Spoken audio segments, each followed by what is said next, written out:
ચાલો તો આજે આપણે જોવાના છીએ સંચાલનની વિવિધ વિચારધારાઓ. લાસ્ટ લેક્ચરની અંદર આપણે સંચાલનના સિદ્ધાંતોનું મહત્ત્વ જે છે એ આપણે જોયું હતું.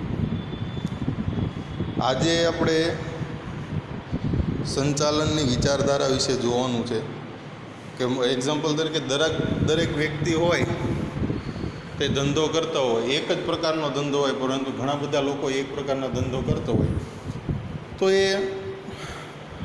અલગ અલગ રીતે ધંધા કરતા હોય. બધાની પદ્ધતિ જે છે એ એક સરખી હોતી નથી. એવી રીતે સંચાલન કરવાની પદ્ધતિ જે છે એ બધાની અલગ અલગ હતી. તો એમાં કેટલાક સંચાલન શાસ્ત્રીઓ જે છે એ સંચાલનની વિચારધારાઓ જે છે એ જણાવે છે કે અલગ અલગ પ્રકારની વિચારધારાઓ ધરાવતા હોય એવા. એની અંદર પહેલી વિચારધારા આવે છે પ્રશિષ્ટ વિચારધારા. તો પ્રશિષ્ટ વિચારધારા એટલે કે પ્રખ્યાત એવું પણ તમે કહી શકો કે 19મી સદીના અંતમાં જે વિચારધારા રજૂ થઈ તેને પ્રશિષ્ટ વિચારધારા કહે છે. ઇઝી વ્યાખ્યા છે, પૂછાતું નથી, પૂછે તો યાદ રાખવું. ખાલી આટલું જ યાદ રાખવાનું છે, 19મી સદી, બરાબર. એટલે 19મી સદીના અંતમાં જે વિચારધારા રજૂ થઈ તેને પ્રશિષ્ટ વિચારધારા કહે છે. ઓકે, તો આ પ્રશિષ્ટ વિચારધારા જે છે એના પ્રેરણતા કોણ છે? પ્રેરણતા કહેતા કે ઘણા એવા સંચાલન શાસ્ત્રીઓ છે કે જે આ પ્રશિષ્ટ વિચારધારામાં માનતા હતા કે સંચાલન કરવું ને તો આ રીતે કરવું, બરાબર. એક્ઝામ્પલ તરીકે હતા એમાં Frederick Taylor, Max Weber, Henry Grant, Henry Fayol અને ગિલબર્ટ. આ જેટલા પણ સંચાલન શાસ્ત્રીઓ છે એ બધા શું વિચારતા હતા કે સંચાલન જો કરવું તો એ પ્રશિષ્ટ વિચારધારા છે, એટલે કે પ્રખ્યાત જે વિચારધારા છે એનાથી આપણે સંચાલન કરવું જોઈએ. કોણ કોણ છે તમને પૂછાય ક્વેશ્ચનમાં કે પ્રશિષ્ટ વિચારધારાના પ્રેરણતા જણાવો. Frederick Taylor, Max Weber, Henry Grant, Henry Fayol અને ગિલબર્ટ. તો આ એના પ્રેરણતા હતા. ત્યારબાદ આપણે વાત કરીએ કે પ્રશિષ્ટ વિચારધારાની અંદર ફ્રેડરિક ટેલર જે છે એ શું માનતા હતા? તો એણે વૈજ્ઞાનિક સંચાલનનો સિદ્ધાંત આપ્યો, બરાબર. કે સંચાલન કરવું તો કઈ રીતે કરવું? તો કે વૈજ્ઞાનિક ઢબે કરવું. એટલે એણે વૈજ્ઞાનિક સંચાલનનો સિદ્ધાંત આપ્યો કે તમે એકમની અંદર કોઈ પણ પ્રકારનું કામ કરતા હોવ તો એ કામ જે છે એ ઝડપથી થાય તે ખૂબ જ જરૂરી છે, બરાબર. હવે એકમની અંદર એક કર્મચારી કામ કરતો હોય, એક્ઝામ્પલ તરીકે હું ડાયમંડની અંદર કામ કરતો હોઉં અને આખા દિવસના હું 50 હીરા જે છે એ બનાવતો અને બીજો કારીગર છે એ આખા દિવસના 100 હીરા બનાવતો, બરાબર. બંને પાસે એક જ પ્રકારની મશીનરી હોય, એક 50 હીરા બનાવતો હોય ને એક 100 હીરા બનાવતો હોય, તો ધંધાનો માલિક છે એ શું કરશે? એક જ મશીન છે, બે વ્યક્તિ છે રાખેલા છે, એક જ મશીનરી બંને પાસે છે, પરંતુ એક વ્યક્તિ 100 બનાવે છે ને એક વ્યક્તિ 50 હીરા બનાવે છે. તો 50વાળો જે હીરા બનાવવાવાળો છે એનું સમય અને ગતિ નિરીક્ષણ થશે. કેમ? તો કે એક મશીનરી ઉપરથી ઉત્પાદન વધારે થાય એમ છે અને આ વ્યક્તિથી ઉત્પાદન થતું નથી, તો એવા વ્યક્તિને કામ પર રાખશે નહીં. એટલે અહીં ખાસ સમય અને ગતિ નિરીક્ષણ જે છે એના ઉપર ભાર મૂકવામાં આવે છે.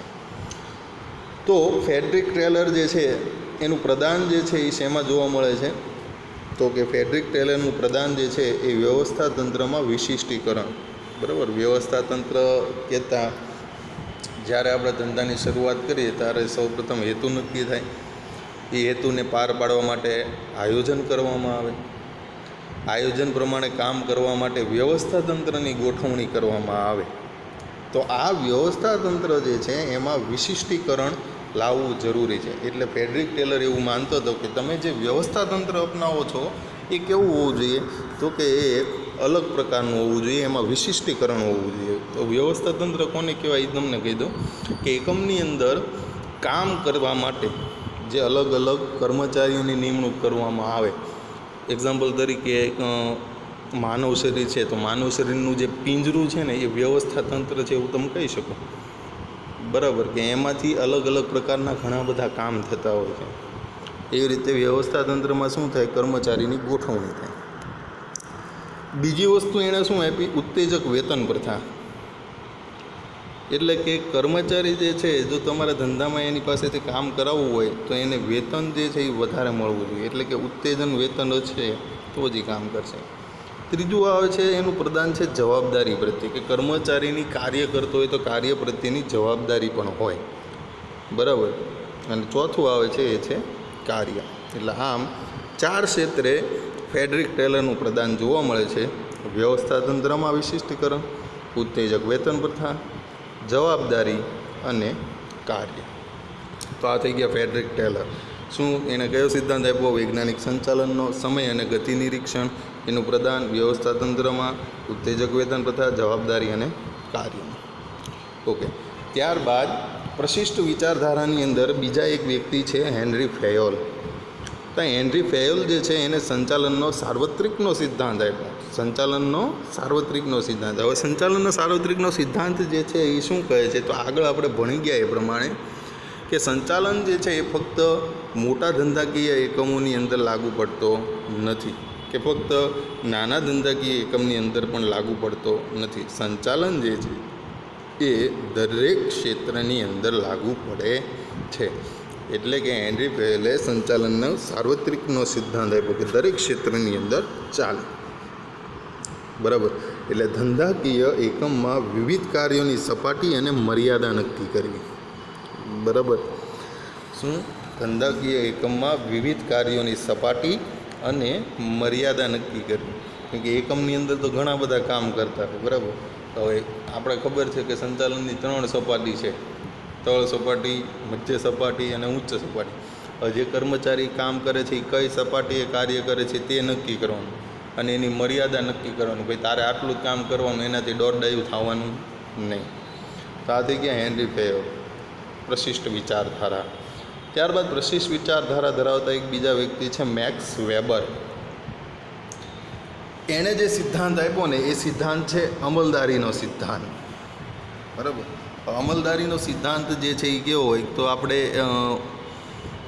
પેલા ગામડાઓમાં છે ને અમલદારશાહી હતી, કે આ ગામડાનો એક હોય મોટી જમીન ધરાવતો હોય ને એને અમલદારશાહી તરીકે ઓળખવામાં આવે, જમીનદાર વ્યક્તિ તરીકે ઓળખવામાં આવે, અને એ વ્યક્તિ જેમ કે ને એમ બધું થતું હોય. એટલે મેક્સ વેબર જે છે ને એ અમલદારશાહી તરીકે ઓળખતા. એક્ઝામ્પલ તરીકે આપણા સ્કૂલની અંદર કે જે પ્રધાનાચાર્ય જે છે એ પ્રધાનાચાર્ય જેમ કે ને એ પ્રમાણે બધું થાય. બરાબર. હવે પછી અહીંથી એની નીચેના હેઠળના કર્મચારીઓ હોય એ એમ કે ભાઈ આની ફી લેવાની, આની ફી નહીં લેવાની. નહીં ભાઈ, કર્મચારી કે એ પ્રમાણે ધંધામાં ન થાય. ધંધાના માલિક અથવા તેના ઉપરી અધિકારી જે છે, જે અમલદાર મૂકેલો છે, એ જેમ કહેશે ને એમ થશે. એટલે મેક્સ વેબરે અમલદારનો સિદ્ધાંત આપ્યો. હવે એની પણ કેટલીક મર્યાદા હતી, તો કે નાણાકીય ઉત્તેજનને વધુ સ્થાન, કે વધારે કર્મચારી જે છે ને એને વધારે નાણાંની આશા હતી. બીજું છે માનવીય અભિગમને ઓછું મહત્ત્વ. અહીં માનવીનું કોઈ ધ્યાન રાખવામાં નથી આવતું. એને કામ કરે છે તો એને વળતર મળવું જોઈએ એવું કાંઈ નહીં. બરાબર. એટલે માનવનું જે થવું હોય એ થાય, આપણે તો આપણું કામ નીકળવું જોઈએ. અને ત્રીજી વસ્તુ આવે છે અવૈધિક સંબંધોની અવગણના. બરાબર. આ અવૈધિક સંબંધ, વૈધિક સંબંધ ને અવૈધિક સંબંધ જે છે એ કોને કહેવાય? એક્ઝામ્પલ તરીકે વૈધિક સંબંધ જે છે એ એને કહેવાય કે એક શિક્ષક જે છે એ શિક્ષકનું એટ્રેક્શન પ્રિન્સિપલ પ્રત્યે હોય, પ્રિન્સિપલનું એટ્રેક્શન જે છે એ સંચાલક પ્રત્યે હોય. અવૈધિક સંબંધ જે છે એ કોને કહેવાય? એક્ઝામ્પલ તરીકે લાસ્ટ યર હું અહીંયા મારી એન્ટ્રી થઈ. હવે અહીંના શિક્ષકોને તો હું ઓળખતો નહોતો. બરાબર. છતાં પણ એ બધા સાથે મારે સંબંધ બંધાઈ ગયો. હવે એ લોકો પાસેથી મને રૂપિયા તો મળવાના નથી, રૂપિયા તો સંસ્થા પાસેથી મળવાના છે, છતાં પણ એ બધા સાથે મારે સંબંધ છે. તો આને અવૈધિક સંબંધ કહેવાય. તો આ અવૈધિક સંબંધો જે છે એની શું કરવામાં આવી છે? અવગણના કરવામાં આવી છે. તો આ થઈ ગઈ પ્રશિષ્ટ વિચારધારા. બરાબર. કે જે 19મી સદીમાં રજૂ કરવામાં આવી હતી. એના પ્રેરણાતા Frederick Taylor, Max Weber, Henry Grant, Henry Fayol અને ગિલબર્થ હતા. એમાં ફ્રેડરિક ટેલરનો ફાળો જોયો, હેનરી ફેયોલનો ફાળો જોયો અને મેક્સ વેબરનો ફાળો જોયો.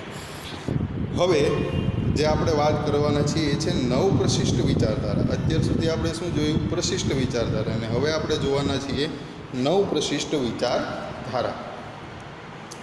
તો નવ પ્રશિષ્ટ વિચારધારા કોને કહેવાય? તો કે પ્રશિષ્ટ વિચારધારાની કેટલીક ખામીઓ હતી. આ ખામીઓને દૂર કરીને નવ પ્રશિષ્ટ વિચારધારા રજૂ કરવામાં આવી. બરાબર, આપણે જે એની મર્યાદાઓ જોઈ ને એની ખામી કહેવાય. તો આ મર્યાદાઓ એટલે અથવા તો ખામીઓ જે છે પ્રશિષ્ટ વિચારધારાની, એ દૂર કરીને શું કરી? નવ પ્રશિષ્ટ વિચારધારા રજૂ કરવામાં આવી. હવે એની અંદર પહેલાં જે વ્યક્તિ છે એ છે એલ્ટોન મેયોના હોર્થોન. યાદ રાખજો, એલ્ટોન મેયોના હોર્થોન. એમણે વર્તનવાદી વિચારધારા આપી. બરાબર, યાદ રાખજો, એલ્ટોન મેયોના હોર્થોન એને વર્તનવાદી વિચારધારા આપી. વર્તનવાદી વિચારધારા શું કહે છે? તો કે માનવીનું જેવું વર્તન છે એ પ્રમાણે એની પાસેથી કામ કઢાવવું. બરાબર, એટલે આ એલ્ટન મેયોના હોર્થોન જે છે એને નવ પ્રશિષ્ટ વિચારધારાના પ્રેરણાતા તરીકે પણ ઓળખવામાં આવે છે. શું? યાદ રાખજો, એલ્ટન મેયોના હોર્થોનને નવ પ્રશિષ્ટ વિચારધારાના પ્રેરણાતા તરીકે પણ ઓળખવામાં આવે છે. હવે એમણે વર્તનવાદી અભિગમ અને જૂથ વર્તન, આ બે અભિગમ જે છે ને એણે અપનાવેલા હતા. કયા બે? યાદ રાખજો, વર્તનવાદી અભિગમ અને જૂથ વર્તન. એક્ઝામ્પલ તો તમે આને છે ને એવું કહી શકો કે એલ્ટન મેયોના હોર્થોન જે છે એ નવ પ્રશિષ્ટ વિચારધારાના પિતા હતા. કેમ કે સૌ પ્રથમ એ નવ પ્રશિષ્ટ વિચારધારા લાવ્યા. બરાબર, અને એમણે વર્તનવાદી વિચારધારા અપનાવી. બરાબર, હવે આની અંદર બીજા ઘણા સંચાલન શાસ્ત્રીઓ છે એનું પણ પ્રદાન જોવા મળે છે. જેમ કે એલ્ટન મેયો, એ તો પહેલાં આવી જ ગયા. રેન્સિસ લિકટ, બીજા હર્ઝબર્ગ, ક્રિસ આર્ગરીસ, મેક ગ્રેગર અને માસ્લો. આ માસ્લો છે ને, માસ્લો એ ખૂબ જ અગત્યનો છે. આગળ માસ્લો ભણવામાં આવશે. બરાબર, માસ્લાનો એક ક્વેશ્ચન તો પૂછાય જ છે. એટલે આને છે ને મગજમાં બેસાડી દેજો, માસ્લો સંચાલન શાસ્ત્ર. એટલે નવ પ્રશિષ્ટ સંચાલનની વિચારધારા ધરાવતા સંચાલન શાસ્ત્રીઓ કયા કયા? એલ્ટન મેયો, રેન્સિસ લિકટ, હર્ઝબર્ગ, ક્રિસ આર્ગરીસ, મેક ગ્રેગર અને માસ્લો. ઓકે, ત્યારબાદ એની પ્રશાખાઓ જોઈએ કે ભાઈ આ જે નવ પ્રશિષ્ટ વિચારધારા છે એ કયા ક્ષેત્રની અંદર કામ કરે છે? તો એ માનવ સંબંધ વિચારધારામાં કામ કરે છે. યાદ રાખજો, એની પ્રશાખા ત્રણ જ છે: માનવ સંબંધ, સામાજિક તંત્ર વિચારધારા અને સામાજિક વ્યવસ્થા વિચારધારા. આ ત્રણ જગ્યા ઉપર જ નવ પ્રશિષ્ટ વિચારધારા કામ કરે છે. માનવ સંબંધની અંદર મેં તમને કીધું એ પ્રમાણે વર્તનવાદી વિચારધારા એ માનવ સંબંધમાં આવી જાય.